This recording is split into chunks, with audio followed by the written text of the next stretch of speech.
ఓం నమో వెంకటేశాయ. ఈ 2024-25 క్రోధినామ సంవత్సరంలో మీనరాశి వారి యొక్క సంవత్సర ఫలితాలు ఏ రకంగా ఉన్నాయో తెలియజేసుకుందాం. మొత్తం మీద గ్రహముల యొక్క సంచార కాలను పరిశీలించగా ఈ 2024-25 క్రోధినామ సంవత్సరానికి అధిపతి కుజుడై ఉన్నాడు. ఏప్రిల్ 9వ తారీఖు మంగళవారం మనకి ఉగాది పండుగ అయింది. మంగళవారానికి అధిపతి కుజుడైన కారణం చేత ఈ క్రోధినామ సంవత్సరానికి రాజు కూడా కుజుడై ఉన్నాడు. మంత్రి శని, అలాగే శనికి ఇంకా ముఖ్యమైన 3-4 స్థానాలకి ఆధిపత్య బలం వచ్చిన కారణం చేత శని కూడా బలవంతుడు. మొత్తం మీద కుజ శనుల యొక్క ప్రభావం చాలా అధికంగా ప్రతి ఒక్క రాశి మీద ఉంటుందని చెప్పుకోవచ్చు. ఈ రాశి వారికి మే 1 నుండి సంవత్సరాంతం వరకు 3వ స్థానం నందు గురుడు సువర్ణమూర్తిగా సంచారం చేస్తున్నాడు. శనేశ్వరుడు సంవత్సరం అంతా వ్యయస్థానం నందు రజితమూర్తిగాను, రాహుకేతువులు సంవత్సరారంభం నుండి సంవత్సరాంతం వరకు జన్మ సప్తమ స్థానం నందు తామ్రమూర్తులుగా సంచారం చేస్తున్నారు. తృతీయ మందుల గురుడు కార్యనాశనాన్ని కలగజేస్తాడు అని మనకు తెలియబడుతోంది. కాబట్టి చాలా జాగ్రత్తగా ఉండాలి. బృహస్పతి జన్మరాశికి 3వ స్థానమైన వృషభంలోకి ప్రవేశించినప్పుడు మీనరాశి వారు జీవితంలో కొన్ని సవాళ్ళని ఎదుర్కోవాల్సిన పరిస్థితి కనపడుతూ ఉంటుంది. కొన్ని రకాలుగా అడ్డంకులు కారణంగా వ్యాపార వ్యవహారాలు అంతంత మాత్రంగానే ఉంటాయి. అలాగే కొంత ధన నష్టం కూడా జరిగే అవకాశం ఉన్నందున ఆర్థిక పరంగా ఇది అనుకూల సమయం కాదు. ఈ విషయంలో చాలా జాగ్రత్తగా ఉండాలి. ఉద్యోగస్తులు పై అధికారులతోనూ, ప్రైవేటు రంగ సంస్థల ఉద్యోగస్తులు వారి యజమానుల నుండి సమస్యలు అధిగమించవలసి వస్తుంది అని కూడా మనకు తెలియజేయబడుతోంది. తృతీయ స్థానానికి కారకులైన తోబుట్టువులు మరియు స్నేహితులతో సత్సంబంధాలను కృషి చేసి స్థిరపరచుకోవలసి ఉంటుంది. చాలా కష్టపడాలి ఆ యొక్క రిలేషన్స్ నిలబెట్టుకోవడానికి. అలాగే ఆరోగ్య విషయాలలో చాలా జాగ్రత్తగా ఉండాలి. ఆధ్యాత్మిక పరమైన విషయాలలో మీ వంతు సహాయం అందిస్తారు, కానీ జాగ్రత్తలు ఉండాలి. దాన ధర్మాలు చేస్తారు. ఆధ్యాత్మిక విషయమే దూర ప్రాంతాలకు కూడా వెళ్ళి వచ్చే ప్రయత్నాలు చేస్తారు. దాని కారణంగా కూడా అనవసరమైన ధన వ్యయం ఎక్కువగా చేసేటువంటి పరిస్థితి కూడా ఈ యొక్క మీనరాశి వారికి ఉండబోతోందని చెప్పుకోవచ్చు. మీనరాశి వారికి ఈ సంవత్సరం అంతా జన్మ సప్తమ రాశిలో లోహమూర్తులుగా ఆశించిన ఫలితాలు కలగకపోగా అనేకమైన సవాళ్ళను ఎదుర్కోవాల్సి వస్తుంది. వృత్తి వ్యాపారాలు సామాన్యంగా ఉంటాయి. అయితే వైద్య వృత్తి వారికి, ఔషధ కంపెనీల వారికి, తోలు ఉత్పత్తి మరియు విషమాపక ఔషధ సంస్థల తయారీ వారికి, అలాగే అనేక రకాల అపరధాన్యాల వర్తకులకి, మత్స్య మాంస ఉత్పత్తిదారులకు విశేషమైన ఫలితాలు కలుగుతాయి అని తెలియజేయబడుతోంది. ఎవరెవరైతే వృత్తిలో ఉంటారో వాళ్ళకి కొద్దిగా బాగా ఉందని చెప్పుకోవచ్చు. జోదము, వ్యభిచార గృహాలను సందర్శించే వారికి, చీకటి మార్గాల ద్వారా డబ్బు సంపాదించే వారికి, నిజాయితీగా లేని వారికి తెరవెనుక భాగవతాలు బయటపడే అవకాశం కూడా లేకపోలేదు. ఇది చాలా గుర్తుంచుకోదగ్గ విషయం.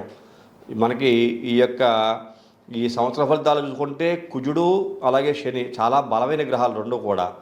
దానికి తగ్గట్టుగా ఈ 2 గ్రహాలు ఏలినాటి శని ఉన్నది, గురుడు 3వ ఇంట సంచారం అంత బాగా ఏమి ఉండదు. దాని కారణం చేత ఇక్కడ ఏ విధంగా చెప్పారో ఈ విషయాల్లో చాలా జాగ్రత్తగా ఉండాలి. మీ పరువు మర్యాదలు పోకుండా కాపాడుకోవాల్సిందిగా నేనైతే గట్టిగా తెలియజేస్తున్నాను.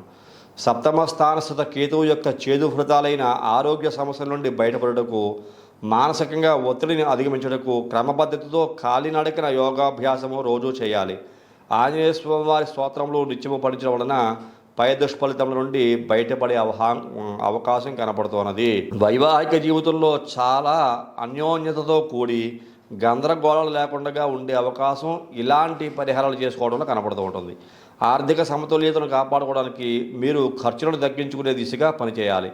పూర్వభాద్ర వారు అందరి యొక్క మన్ననలు పొందుతారు. ఉత్తరాభాద్ర వారు చూసుకుంటే కనుక సత్కార్యాచరణ చేసేవారుగాను, రేవతి వారు దాతృత్వం కలిగి స్థిరమైన ఆలోచనలు కలిగి ఉండే అవకాశాలు కనపడుతోంది.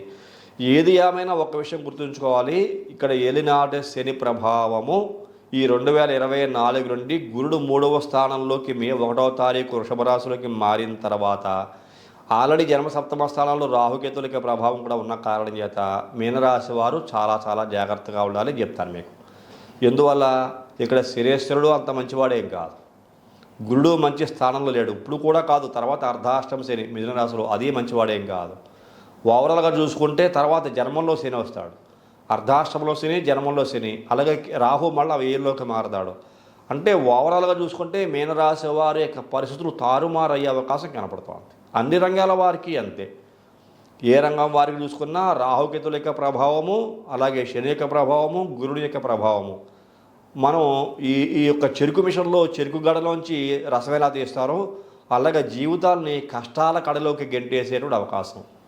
ఎన్ని రకాల ప్రయత్నాలు చేస్తున్నా సక్సెస్ కాక ఇబ్బందులు పడాల్సిన పరిస్థితులు ఈ 2024 ఉగాది పండుగ నుంచి ప్రారంభమవుతాయని చెప్పుకోవచ్చు. కాబట్టి ఏది ఏమైనా జాగ్రత్తగా ఉండండి. హనుమంతుని యొక్క ఆరాధన ఉత్తమోత్తమ ఫలితాలు ఇస్తుందని చెప్పినప్పటికీ కూడా నేనైతే ఈ కుజుడు, శని, రాహువు, కేతువు, ఈ గురుడు ఇవన్నీ కూడా ఉన్న కారణం చేత లక్ష్మీనరసింహస్వామి యొక్క ఆరాధన ఉత్తమోత్తమ ఫలితాలు ఇస్తుందని తెలియజేస్తాను. కాబట్టి లక్ష్మీనరసింహస్వామి యొక్క ఆరాధన చేసే ప్రయత్నం చేయండి. ఆ లక్ష్మీనరసింహస్వామి యొక్క ఆరాధన మిమ్మల్ని కాపాడుతుంది, సమస్యల నుంచి గట్టెక్కిస్తుంది. అలాగే వ్యక్తిగత జాతకాన్ని కూడా పరిశీలించుకోండి. మీ వ్యక్తిగత జాతకాల్లో రాహుకేతుల యొక్క దశాంతర్దశలు కానీ, శనికి సంబంధించిన దశాంతర్దశలు కానీ, గురుడికి సంబంధించిన దశాంతర్దశలు కానీ నడుస్తూ ఉంటే ఇబ్బందులు, సమస్యలు ఎక్కువగానే ఉంటాయి. అలాంటి వ్యక్తులు చాలా చాలా జాగ్రత్తగా ఉండవలసిందిగా ఈ సందర్భంగా ఈ యొక్క మీనరాశికి చెందిన వ్యక్తులకి 2024-25 క్రోధినామ సంవత్సర ఫలితాల రూపంలో తెలియజేయబడుతోంది అని విశదీకరిస్తూ తదుపరి వచ్చే కార్యక్రమంలో మరిన్ని ఆసక్తికర విషయాలు తెలియజేసుకుందాం. అంతవరకు సెలవు. నమస్కారం.